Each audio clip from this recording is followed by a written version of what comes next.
लाडकी बहीण योजनेच्या लाभार्थी महिलांसाठी अतिशय महत्त्वपूर्ण अपडेट। जर तुम्हाला डिसेंबरमध्ये जो 31 डिसेंबरला हप्ता वितरित झाला तो मिळाला नाही तर पुढे हप्ता मिळेल का, याच संदर्भात आज आपण थोडक्यात माहिती घेण्याचा प्रयत्न करणार आहोत।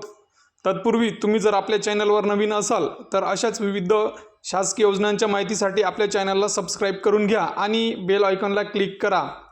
मागील जवळजवळ नोव्हेंबर डिसेंबर या 2 महिन्याचे हप्ते लाडकी बहीणचे मिळालेले नव्हते आणि केवायसीची अट ही अनिवार्य करण्यात आलेली होती। मात्र अनेक भगिनींनी लाडकी बहीण योजनेची केवायसी करून देखील सदर लाडकी बहीण योजनेचे पैसे बऱ्याच भगिनींना मिळालेले नाहीत। तर आता भगिनींमध्ये संभ्रम आहे की लाडकी बहीण योजनेचे पैसे मिळतील किंवा नाही। तर याबाबत शासनाचं कुठलंही अधिकृत माहिती ही अजून समोर आलेली नाही। जशी याबाबतची अधिकृत माहिती समोर येईल तर आपणास नक्की कळविण्यात येईल।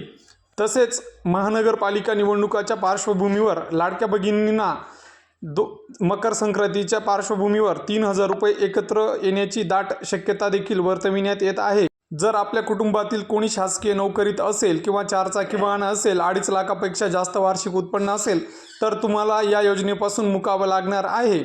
तसेच लाडकी बहीण योजनेची केवायसी ज्यांची झाली नसेल त्यांना शक्यतो थोडक्यात मुदत देण्यात येणार आहे, कारण की 1 ते 1.5 लाख महिला या अजूनही लाडकी बहीण योजनेची केवायसी झालेली नाही।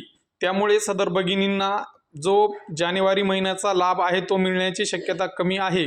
आता बघा, पोर्टलवरती या ठिकाणी अगोदर केवायसीसाठी एक स्वतंत्र ऑप्शन होतं, मात्र आता या ठिकाणी कुठलंही ऑप्शन नाही। त्यामुळे अजून थोडा वेळ वाट बघावी लागणार होती। हेच आहे थोडक्यात महत्त्वपूर्ण अपडेट। धन्यवाद।